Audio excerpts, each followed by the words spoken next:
weeks of camp. What do you think of the defense so far? Good. It's been good. You know, guys are hungry. We're playing hard. I think if you turn on it, it's no surprise or no. If you turn on the film from last year, there are times we weren't all on the same page and we weren't playing hard, especially early in the season. And I think this during the spring, during summer, when you can spend some time with the guys, and now early in the fall camp, you see guys playing hard, playing more cohesive, understanding of how team defense is played, what my responsibility is. If I do my job, to help somebody else do their job, and now we're more successful as a team. I think talking to Chris and talking to Andy last week, we get a sense that it's going to be a collaborative effort, between the entire defensive staff. But Andy will be calling the plays, Chris will be having input, and you're involved as well. Can you just talk about the entire effort between the entire coaching staff? No, it's been great. I'm thankful for Coach Ash for allowing me to grow in this profession and putting some stuff on me. But Andy's running it. And then, as you guys know, I mean, it's Chris's defense, and Chris is a defensive guy and has the overall say on everything. But we all work together. We got a fun staff. We got some young guys. We got Vince Cruz, like 85 years. I think he played in the first game when Princeton and Rutgers played. So it's a great staff. I think we all get along and work well together. And I think you could see it in our players as well, as there's better communication and things like that going on. What's that free safety battle looking like now? I'll be honest, all the safety spots are crazy right now. Right now, there's 8 guys repping, and I would think that I would like to play 7 of the 8 right now. They've all done a good job at certain points and all proving their worth. And even like a guy like T.J. Robinson's getting better and better and better.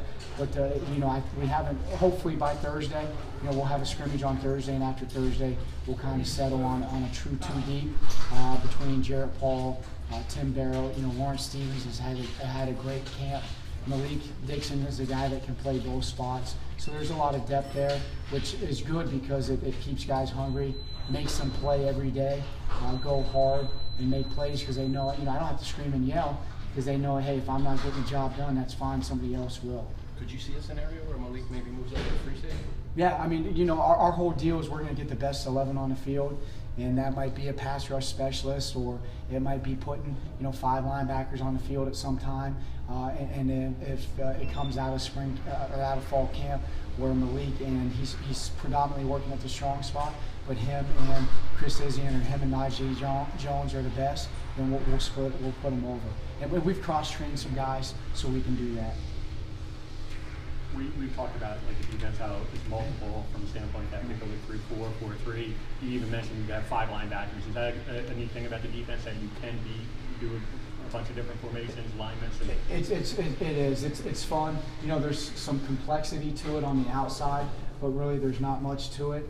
And once you get your base adjustments done, it's really easy to sub and move guys around, put them in different looks and variations, and let them do their same responsibilities. So it's going to allow us to play fast, as well as give the offense just some things to think about and try and slow them down and clutter their brains a little bit.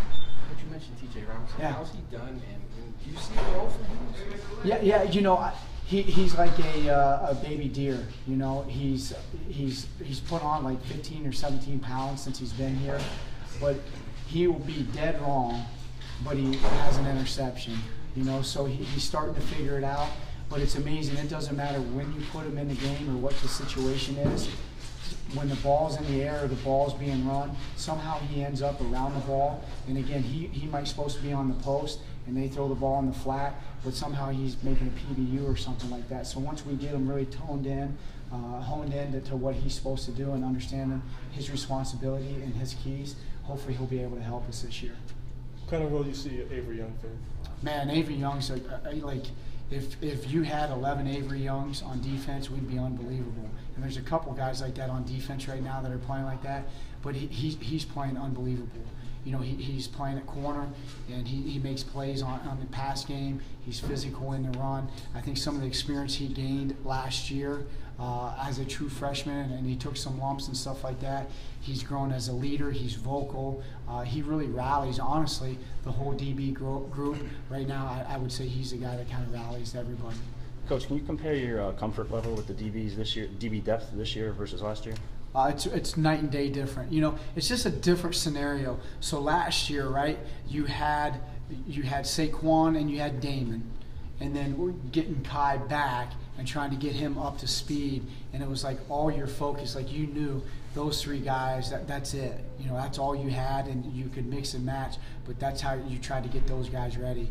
Now, like I said, like I told the guys the other day, one of the hardest things I'm doing is before we go out to practice, looking at the script and figuring out, hey, who's going in, when, and where, to try and get the reps as even as possible and give guys an opportunity to show what they can or can't do. Time for some more. What have you seen from Malik, though? I know he wasn't with you last year. Yeah. What type of player do you think he can be? First off, he's unbelievable to be around. Like, he's just a fun kid to be around, and you know, the responsibilities he has off the field, he's doing an amazing job. So it's neat to see that. You know, he's a mature, grown person, and he's a more mature kind of T.J. Robinson. He's always around the football.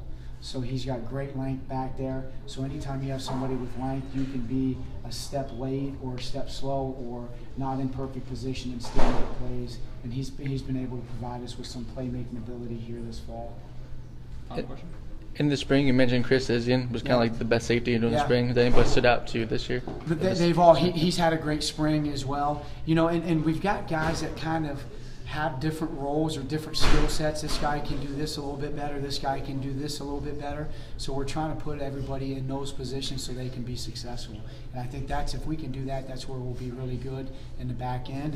And again, get guys to play hard and violent back there. Thanks, Coach. Appreciate it.